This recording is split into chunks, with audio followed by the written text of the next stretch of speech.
Welcome, folks. I'm Mackenzie DeLulo, senior editor at The Texan.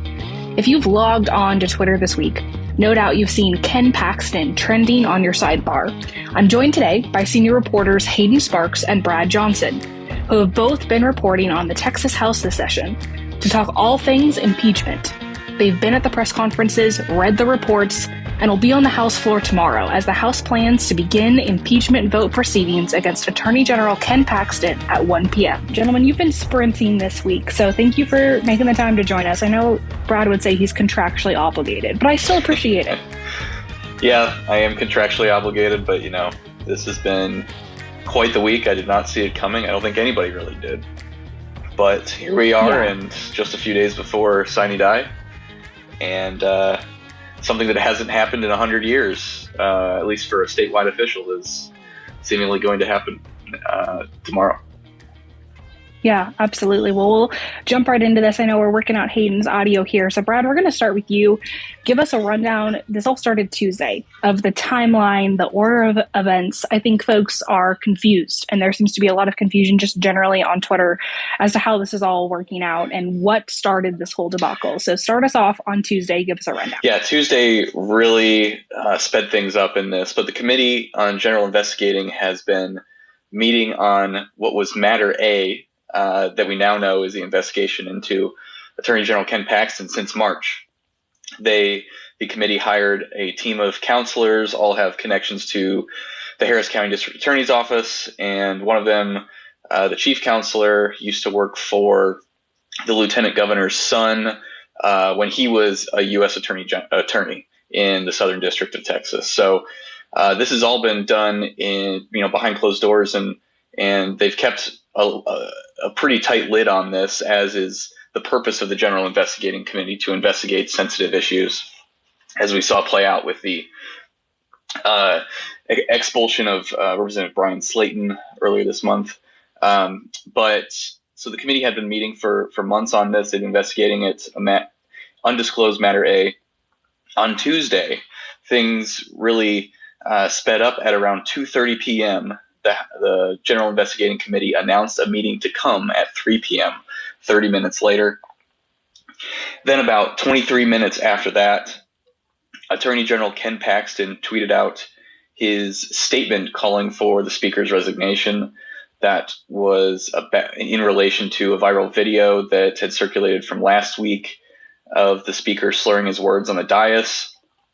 A lot of people took that as him being inebriated while overseeing the House. There's been no confirmation or comment at all on that so far.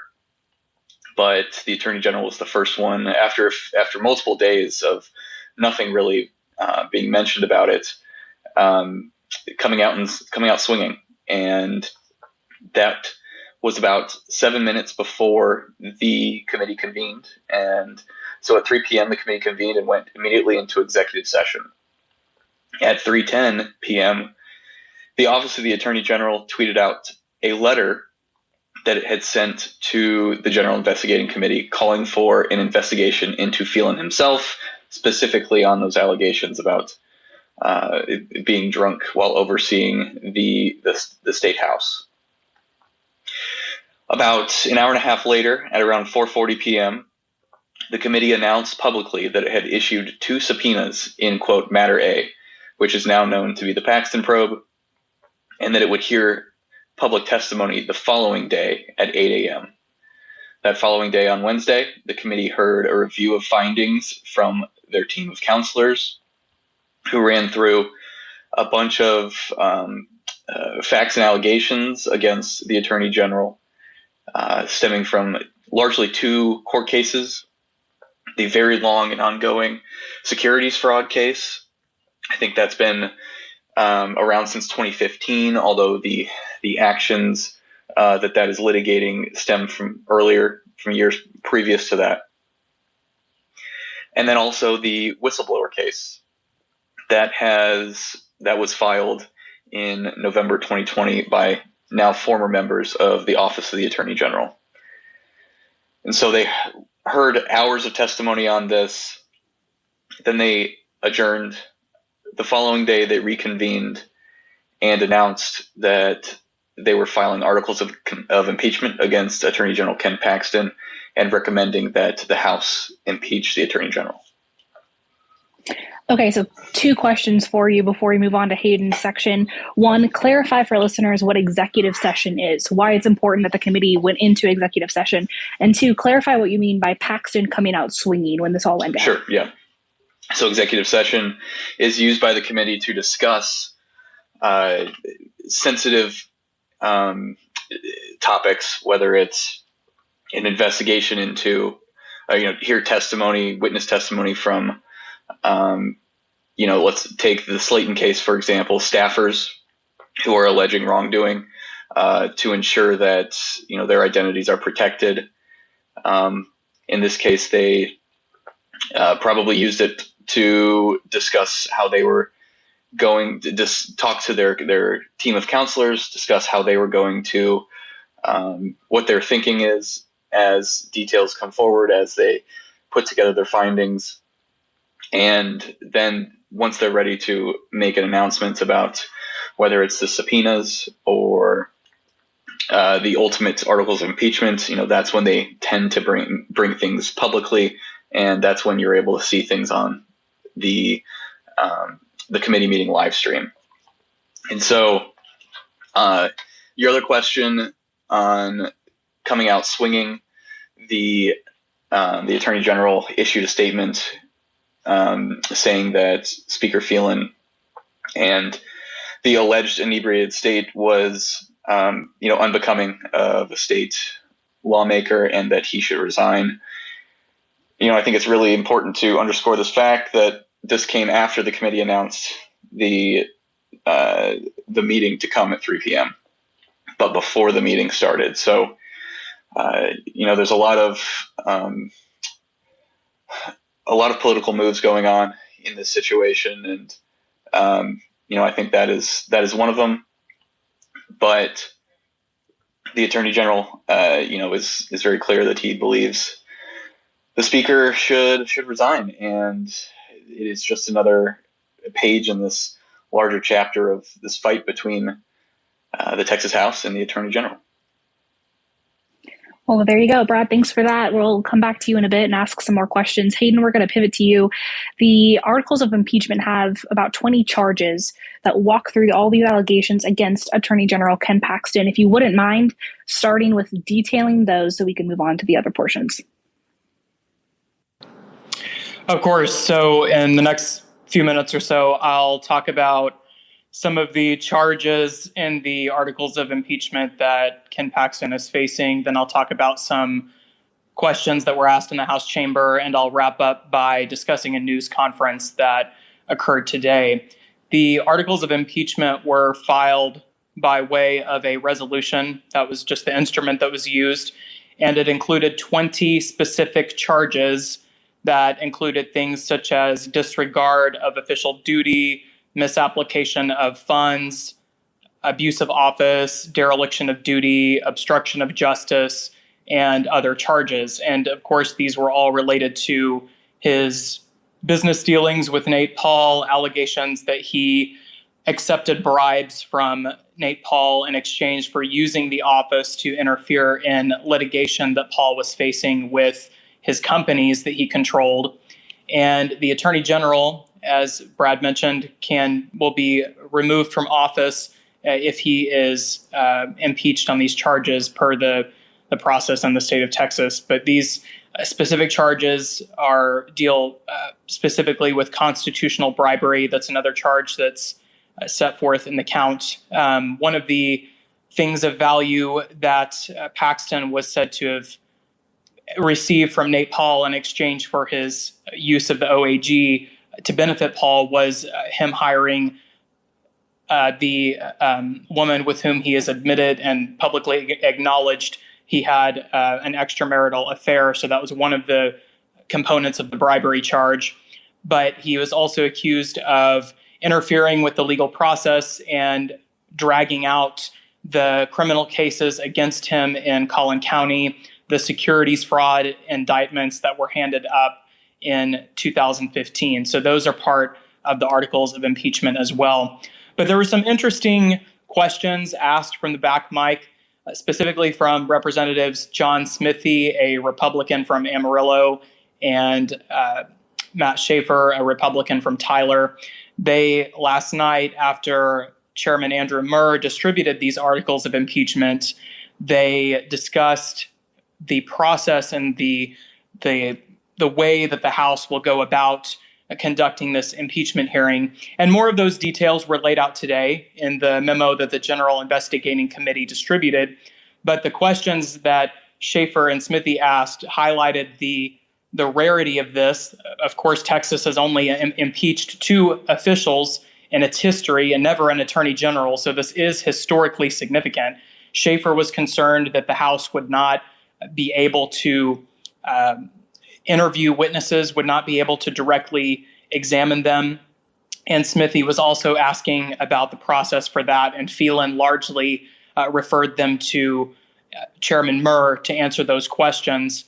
But today there was a news conference by Attorney General Paxton in which he railed against the House members that are supporting this impeachment. He said that they are prioritizing, quote, blind loyalty, end quote, to Speaker Phelan, who he has now labeled as a liberal. He said they are trying to interfere with his efforts against the Biden administration, and he listed off many of the suits that he is pursuing against the Biden administration.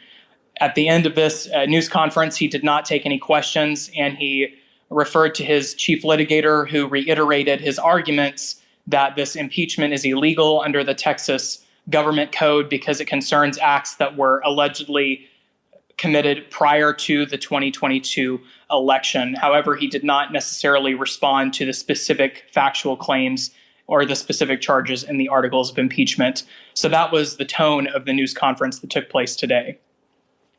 Absolutely. And we have a story up at the Texan.news right now for those who do want more information about what exactly was said. Hayden, thank you for covering that. Brad, I'm going to ask you a question here. We're going to spend the rest of our time just chatting through some of these questions about what is next and some of the history behind all of this. We'll start off with Brad to talk to us about the relational and political dynamic at play between the 2 big players in this story, Phelan and Paxton, and how far back their history extends. Well, their direct history stems back to when the whistleblower settlement of $3.3 million was announced between the Office of the Attorney General and those 4 former employees of the Office of the Attorney General. Immediately, questions began circulating about who exactly is going to foot the bill for this $3.3 million. Naturally, the question was, is this going to be taxpayer dollars financing this? And so that raised the question and got on the legislature's radar, at least as far as their own pocketbooks are concerned. And so we've seen this play out, especially this session, as the state budget is being considered. They just announced a $321 billion state budget for the 2024-2025 biennium. And notably, it neither includes line items for paying this settlement, and it also specifically includes a rider prohibiting the payment of any settlement under the Whistleblower Act with appropriated funds.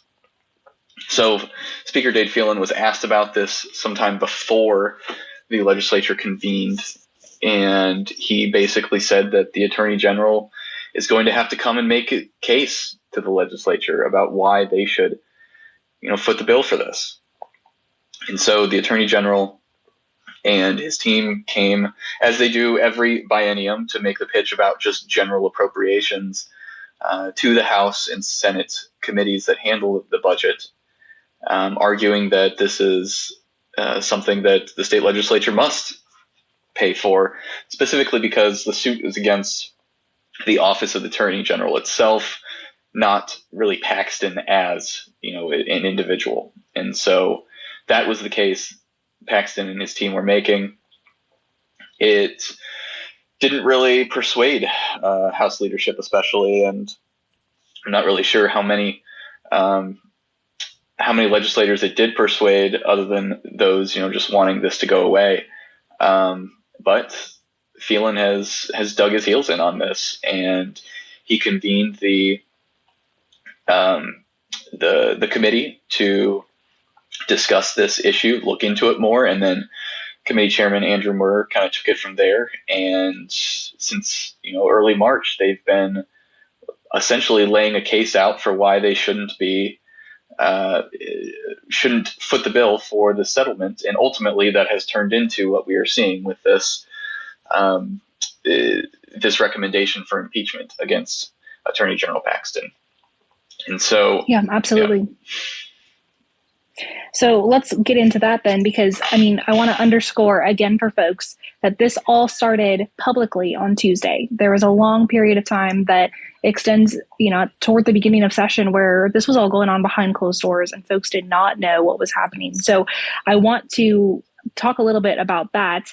Either one of y'all can take this. Can you give background on, quote, matter A? And what many in and around the Capitol thought that was about all this session. Brad, you mentioned the Slayton investigation and expulsion that happened earlier this legislative session. That was matter B, and it was always mentioned in conjunction with matter A. Yeah.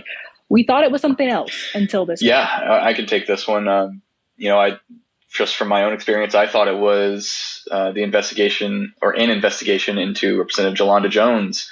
That came chronologically before the Slayton issue popped up, if I'm remembering things correctly. And so that is, why we kind of thought it was matter A. But that also raises the question, is the committee even looking into that? The allegations by her now former staffers for various complaints about personal conduct. But turns out that matter A the entire time had been the evaluation of this whistleblower settlement and the actions of the Attorney General that caused it. And so I think it really shocked a lot of people around the Capitol. It certainly caught all the press corps off guard, and since then it's been the story in Texas, and it's not really going anywhere considering what's about to be considered tomorrow. No kidding. 1 p.m. Let's mark it on your calendars, folks. Hayden, I'm going to come to you on this. The Attorney General, like you mentioned earlier, had a press conference earlier today. What has been the Attorney General's rebuttal to the accusations lobbed his way? There have been statements from his office, statements directly from his Twitter account. What has been the argument in response to the House's investigation? I would say two things to that. First, he is centering his response to this on the role of Texas voters. He is leaning on the point that the electorate has already spoken and decided that he should be Attorney General, and that should have settled any controversy surrounding his actions as Attorney General before the election. But second, he is relying on a legal argument that this impeachment proceeding is unlawful because it does concern matters that occurred before the election. And his chief litigator, Chris Hilton, attempted to testify to the committee yesterday, and he was declined that opportunity when he went to the committee room to make that point. But returning to the first point that I made, he said that this has been resolved by Texas voters. As I mentioned with the news conference, he is touting his actions against Biden and portraying his opponents as liberals who are obstructing his efforts to keep Biden's policies in check. And that is the point I imagine he will continue to pound between now and tomorrow's impeachment proceeding. And if he is ultimately impeached tomorrow, that is the point he will continue to make before trial. And this legal argument that he is making, the General Investigating Committee responded to that. They contend that it is not relevant to this particular action, that this statute does not apply in this case, that it applies to a different type of removal, and that it is valid for them to pursue impeachment for something that occurred even though he was reelected by Texas voters. But Paxton and his team are leaning on the will of Texas voters and pointing the finger at House Republicans, particularly Speaker Phelan, for, in practice, overturning the will of the voters.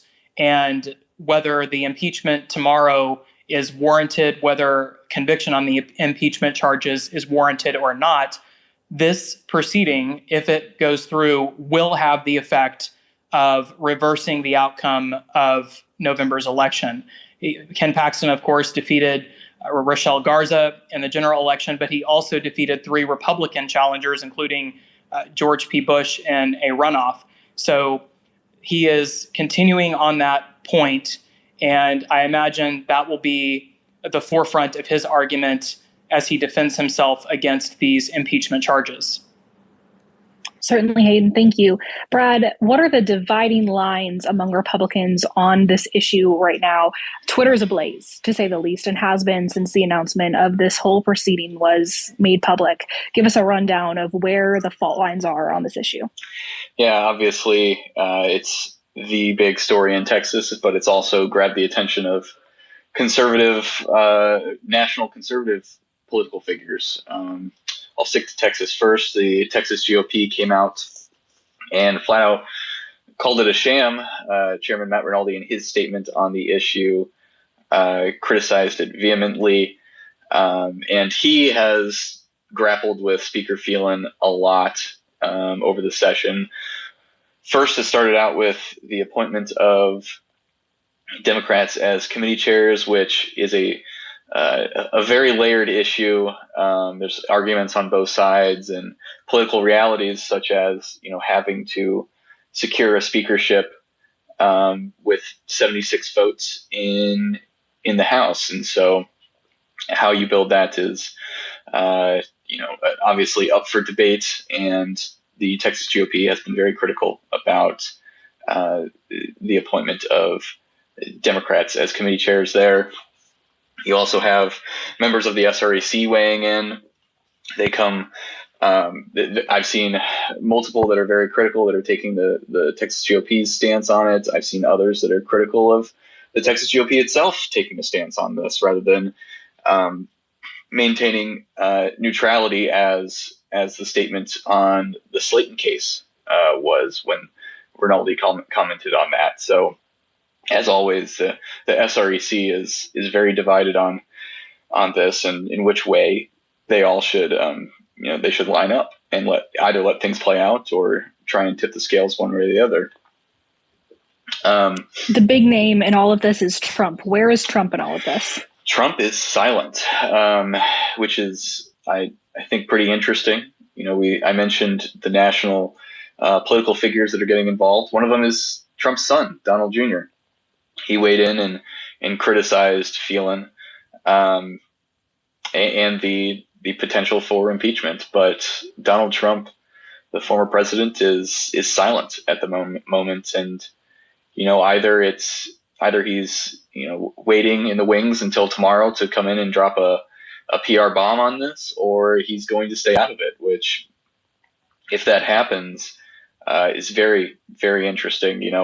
I think it's worth noting that Trump, back during the primary for Attorney General, he ultimately endorsed Ken Paxton, but he was considering George P. Bush to endorse in that race. And so, while Paxton has been his guy in a lot of respects on certain things, especially filing the lawsuit against other states for how they ran their elections in 2020, it's not been backing Paxton to the hilt, at least at every step of the way.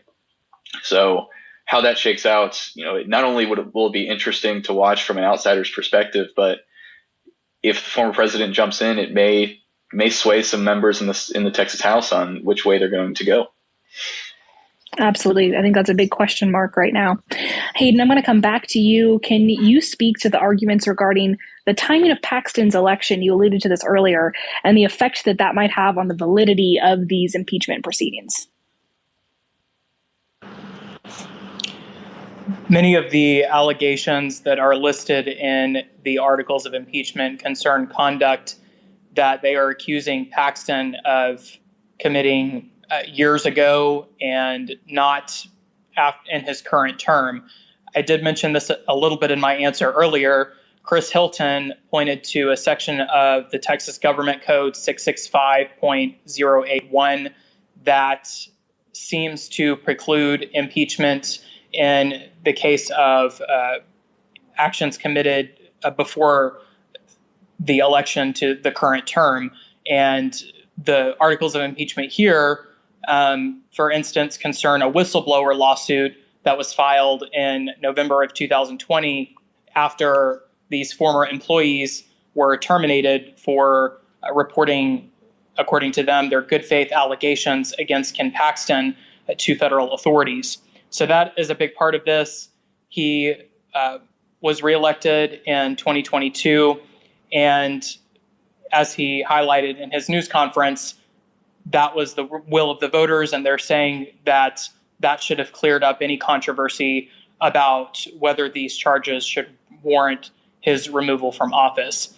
And the affair that was taking place and said in these articles of impeachment to constitute a bribe took place in prior years. It didn't take place since he was sworn in for this term. The litigation for the Mitty Foundation, while that was proceeding in the courts this year as well, the misconduct took place before his current term as well. So all of the timing of the misconduct that he was said to have committed would have occurred in the term that he was elected to in 2018, not 2022. But the General Investigating Committee came out today in the memo where they announced that they would try this impeachment. They did respond a little bit to that point, and they cited prior impeachments, and they said that the case law states that that portion of the statute does not apply in this case, that it doesn't apply to Paxton's situation. And so they're preempting that argument legally. And while Paxton said in the news conference today that he was keeping his eyes on the trial and that he trusted senators to take all of the evidence into account, I imagine that they're foreshadowing, both the investigating committee and Paxton's team are foreshadowing legal arguments that may be made in court if this impeachment proceeding does not go Paxton's way. Well, let's jump into that then, because I want you guys, we don't do this at the Texans, this is not our MO, but the vote is tomorrow at 1 p.m. and I'm going to ask you guys to speculate wildly. Will the House impeach? What do y'all think the breakdown is? Brad, we'll start with you. Obviously pending some significant changes, if, say, Donald Trump jumps into this debate, I think that could sway a number of people. But, from the beginning here, I thought that they probably will vote to impeach. They only need a majority. They can have every Democrat vote to impeach, and then they only need, a dozen or so Republicans.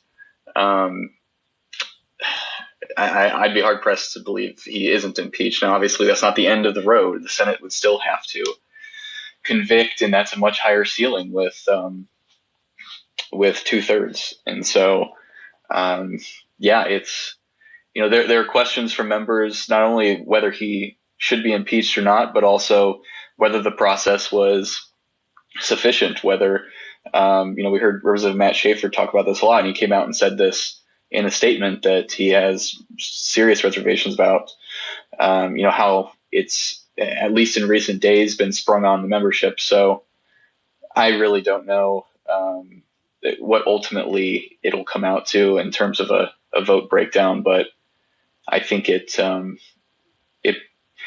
has a pretty good chance of passing, just based on pure reality of numbers in the 150 member body. Certainly. Hayden, what about you? Anything to add on that front? Obviously, it would be, like you said, wild speculation to pretend like we know what's in the minds of Texas House members tonight. They have lots of information to sift. They have a lot of people barking in their ear. it would be foolhardy for me to try to pinpoint an exact vote count or even to ballpark what the vote is going to be, because there are so many different variables and factors that are going into the minds of these lawmakers. They are thinking through political calculations. They're thinking through the evidence that they are being asked to impeach someone on. It's been said that the House in this type of proceeding acts much like a grand jury, in which they are not convicting Attorney General Paxton of any wrongdoing. They're merely deciding if there's enough evidence to warrant a trial. And as I mentioned earlier, Representative Schaefer asked from the back mic if they would have the opportunity to question Chairman Murr, if they would have the opportunity to interview or cross-examine any of these witnesses that investigators say give credence to these allegations.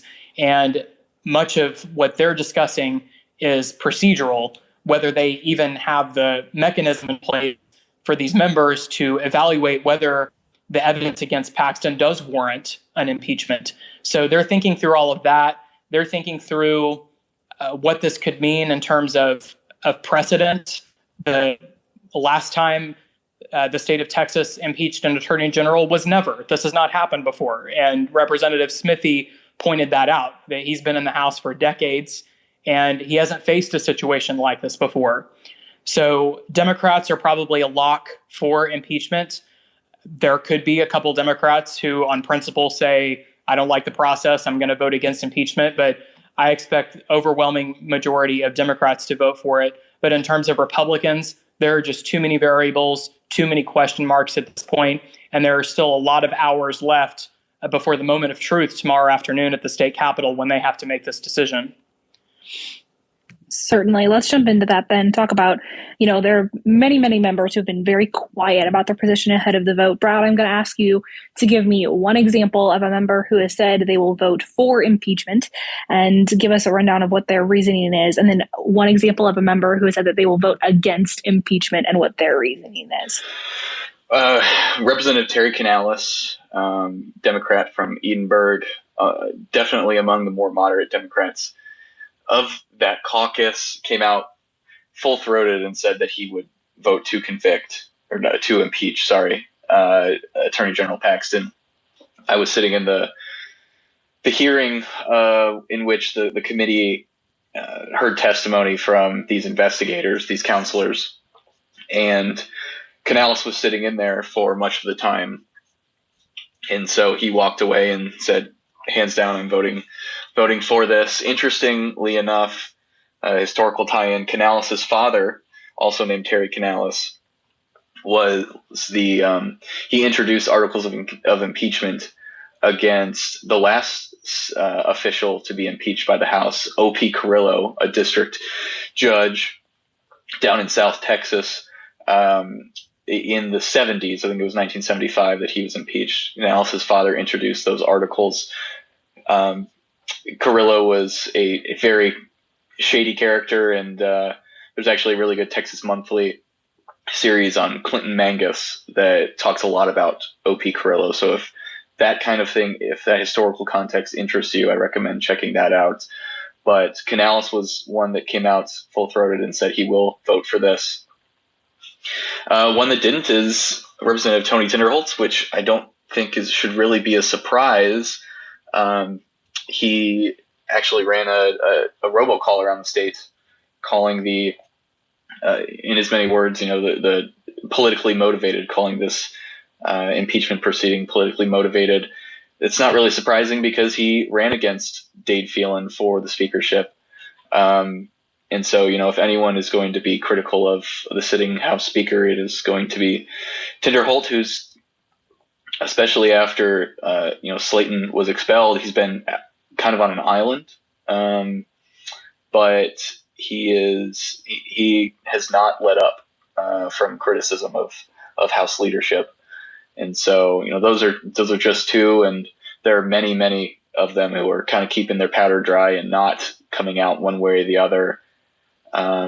I thought another response that was interesting was Representative Carl Tepper out in Lubbock, He said that after watching the hearing, that he was very concerned with the findings, but he said ultimately the House, kind of what Hayden was alluding to with the grand jury versus the actual jury convicting analogy, the House is just making an initial judgment, and then the Senate will be the one that slams the gavel down on Paxton or doesn't. And so that was an interesting kind of trying to thread the needle on the issue, but there's only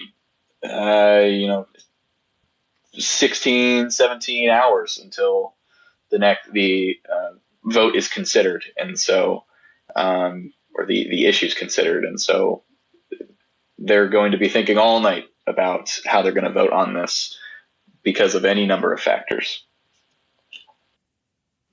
Absolutely. And worth noting as well that Carl Tepper is a Republican. Let's go ahead and jump to this next question, Hayden.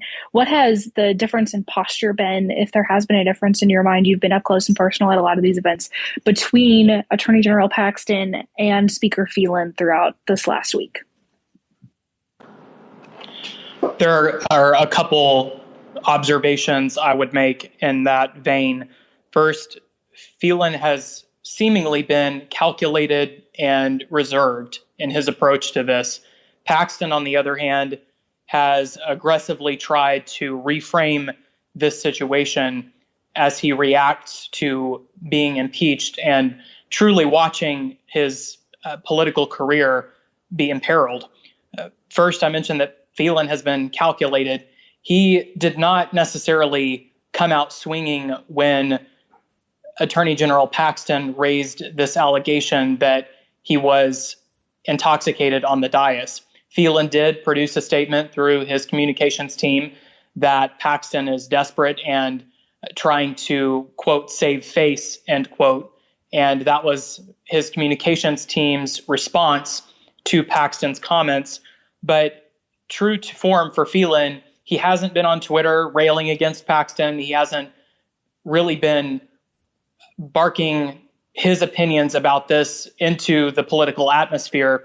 In fact, even as I mentioned before, when he was asked procedural questions from the back microphone, he repeatedly said, please direct your questions to Chairman Murr.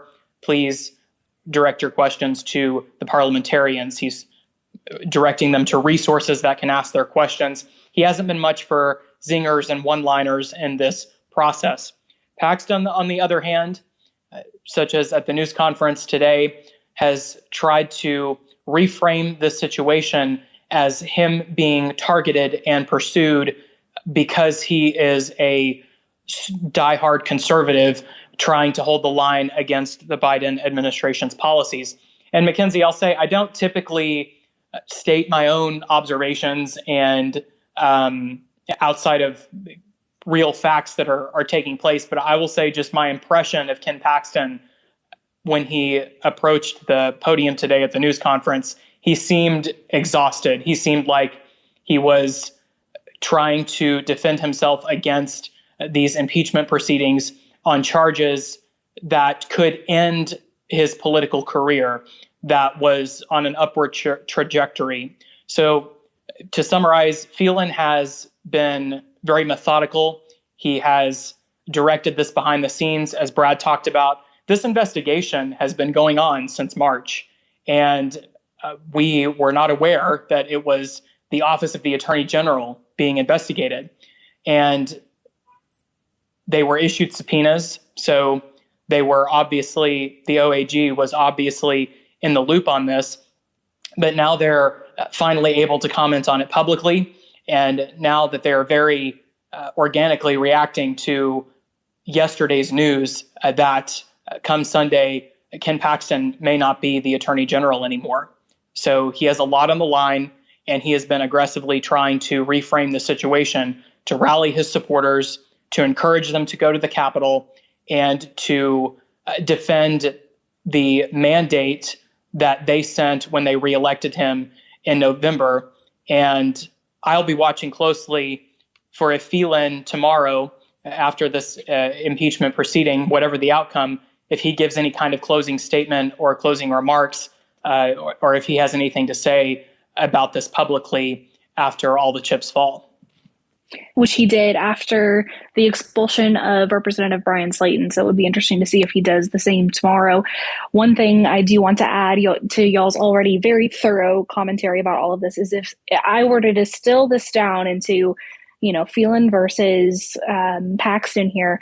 Paxton is saying the speaker is deflecting from his legislative record on Republican priorities, saying that the speaker has not spearheaded a lot of these Republican priority issues, saying that he should as a Republican leader in the Texas House, whereas Phelan is saying, the Attorney General has not come forward and with any substance basically come forward and said these are accusations that are not true, and has sort of any addressing of these issues in substantive form. So I think that's kind of how it is distilled right now, in terms of the arguments between these two top state leaders.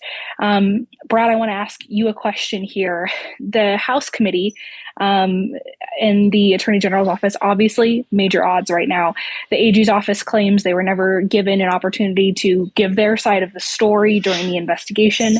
Is that true? Did the House committee ever have the AG's office give their side of the story?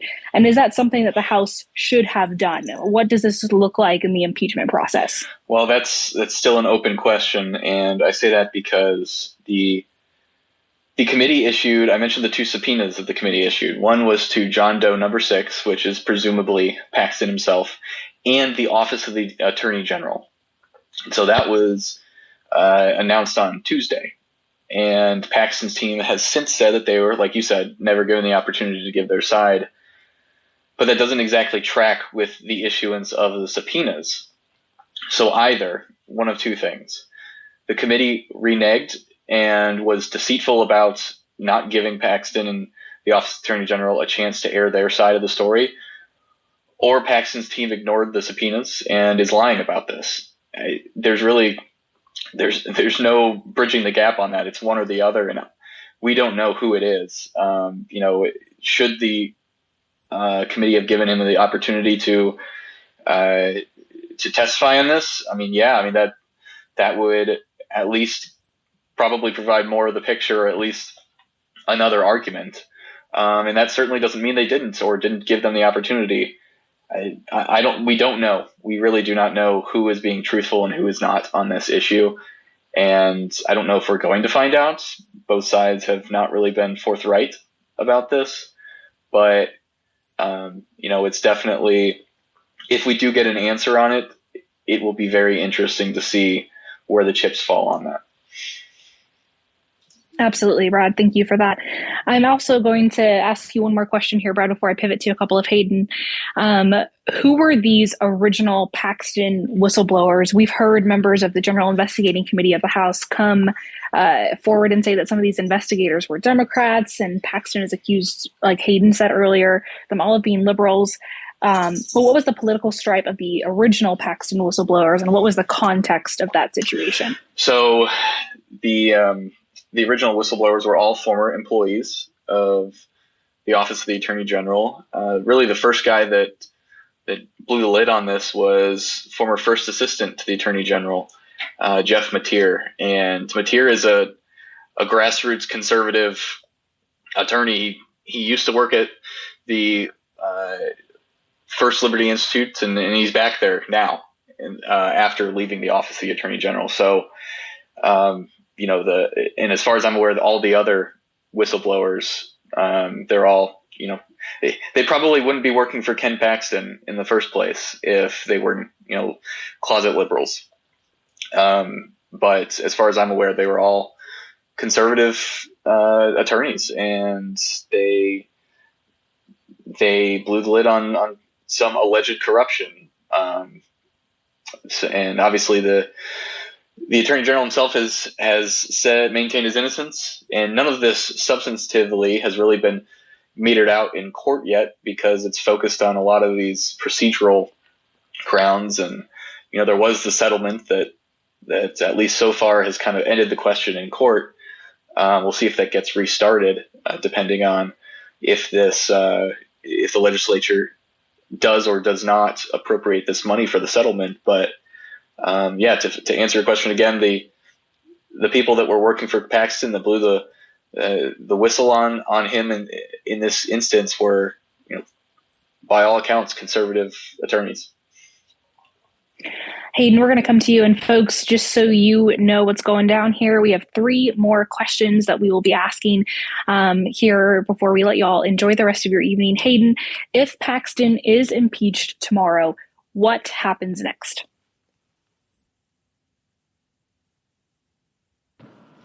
If Paxton is impeached, he will be removed from office, at least temporarily, before the trial. Unlike in federal impeachments, in order to protect the public from officials who are accused of wrongdoing, and that's important to remember, impeachment is an accusation, it's not a conviction. But in Texas, they are removed from office pending that proceeding. Most people can probably recall when Trump was impeached twice, he was not immediately removed from his position as president, but it works differently in Austin. So Paxton will not be Attorney General pending the outcome of the trial. And he will face 21 senators, or he will face 31 senators, and 21 of them must vote to convict him on these charges. One of those senators is his wife, Senator Angela Paxton, a Republican from McKinney. But in terms of what happens next, if the Senate does convict him, then obviously he will be permanently removed, and Governor Abbott can then make a recess appointment to fill the vacancy until the next election. However, if the Senate acquits him of the charges, he will obviously be restored to office because the charges will no longer be valid. They will, in essence, he will be found not guilty by a jury of his peers in the political sense. But I think this is a fair statement to make, but impeachment on conviction is basically the political equivalent of capital punishment here. We're talking about ending the political tenure of someone who was duly elected to office on these corruption charges. So moving forward, if he does lose his position permanently, then Governor Abbott will have an immense amount of power to appoint the Attorney General, who will serve at least until the people of Texas have the chance to weigh in again at the ballot box, which will be many years from now, since we just had an election for Attorney General just last year. So that's what the process will look like moving forward. I'm going to ask you guys to speculate wildly again. We asked about the House, the Senate. If we move to the Senate, which it is worth noting as well, and I don't know if you said this, 2/3 is required in the Senate, whereas a majority is required in the House to move forward with this process. Does the Senate have 2/3? Will Ken Paxton, is it foreseeable that Ken Paxton could be convicted by the Senate? Of course, it's foreseeable, but is it likely? That's a tough question. Let's say that, imagine the drama of this situation if the vote comes down to one vote, and that vote is his wife. Obviously, I would be hard pressed to believe she would vote to convict him, but that would just be an insane situation to see unfold in an already insane situation that we're seeing right now. So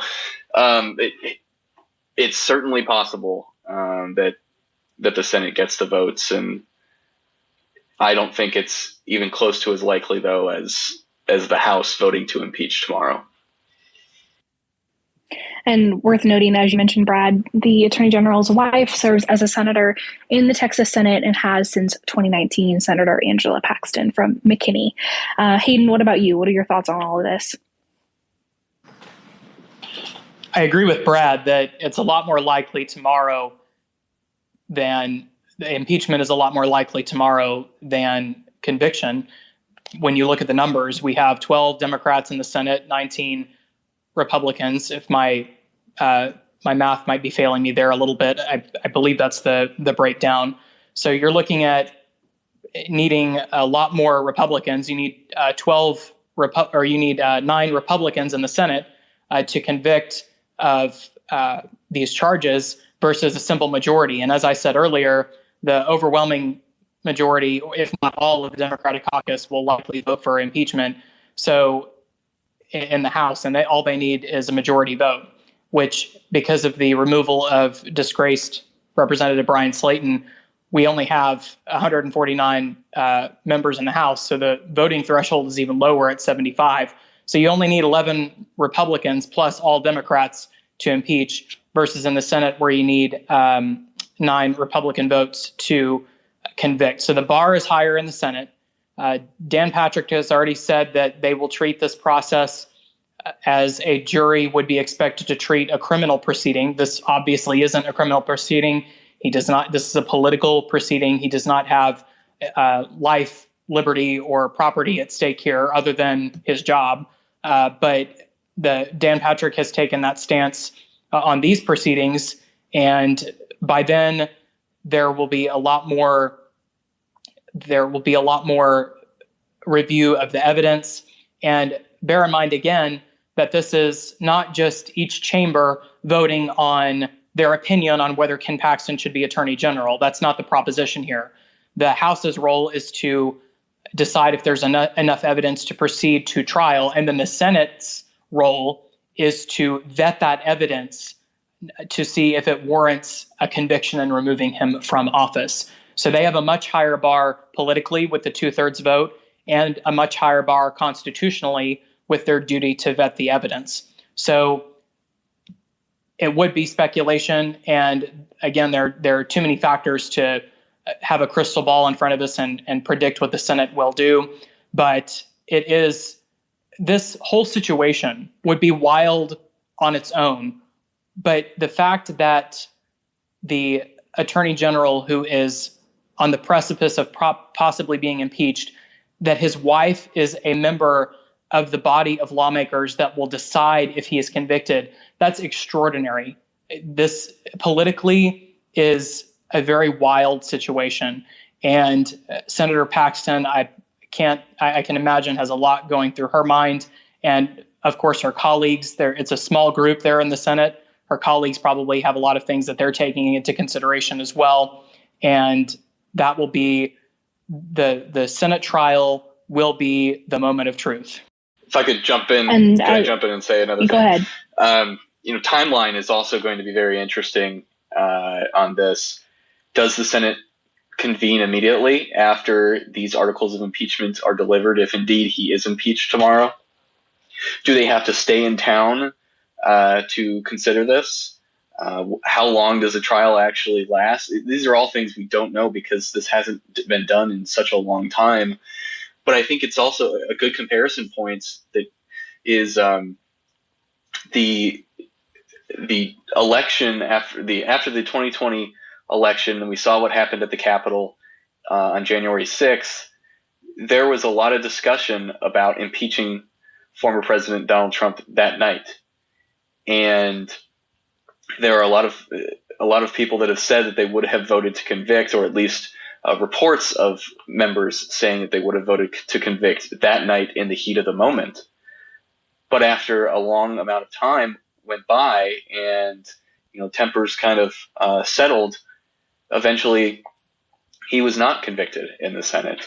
And so that's another big question. If this trial takes a month to occur, where they have all this testimony and all the sides give their stories, present evidence, does time settle things down a bit and prevent maybe what would have happened in getting the 2/3 vote to convict in the Senate if it happens in an expedited amount of time after the vote tomorrow? I don't know, but human nature is eternal, and that's kind of as time passes, wounds heal, and so that doesn't necessarily mean that a month-long trial would ensure that he doesn't get convicted, but I think it would make it a lot more likely, and I guess we'll just have to see how it plays out. Good thought. And I will remind folks, we are literally in the last week of the legislative session, sine die, the last day of the session, this 88th regular, at least until and if a special session is called, is Monday. And so the House is moving very quickly on this issue and aiming, very intentionally to do so before sine die hits. So worth noting as well that this is all happening while conference committee reports are happening. Multiple midnight deadlines are at stake this last week, and huge priority bills are making their way through the legislature or dying. That's all happening as we speak, and throwing in impeachment. It's been a wild week in Texas politics. Okay, gentlemen, I do want to talk about tomorrow. 1 p.m. Is when this all goes down. We will answer a listener question as well. I do want to say that Cameron Abrams and Matt Stringer, our Senate team, will be at the Capitol tomorrow, as well as Brad and Hayden, who will be in the House watching all of the insanity go down in what is sure to be a political spectacle tomorrow in the Texas House as the impeachment proceedings begin in front of the full body. So make sure to go and follow our reporters. They're all on this live right now, this Twitter Spaces, so make sure to go follow them. And make sure you follow their accounts tomorrow as they're live tweeting and following everything that's going on. They're the best in the biz. I'm biased, but it's true. So, gentlemen, let's talk about what we can expect tomorrow on the House floor. What are the rules outlined regarding the proceedings? Listener question, will there be debate, and does the vote begin at 1, or is that when the opening argument and the 4 hours of debates begin? Can we expect protesters? Hayden, why don't we start with you? Give us a rundown of what we can expect tomorrow and what the rules and procedure looks like. This is not going to be a brief affair tomorrow. The General Investigating Committee said that they are going to use for debate the same rules that they would use during debate on the appropriations bill. And they have decided that there is going to be an allotted time for a debate on each sides. So they're going to give the opportunity for members to speak for and against the impeachment resolution.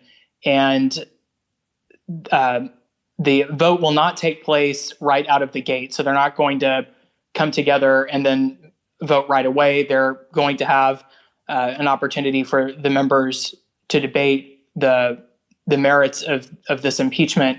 And I fail to remember the exact time slots for how much time will be allotted to each side for debate. I believe it's 2 hours per side.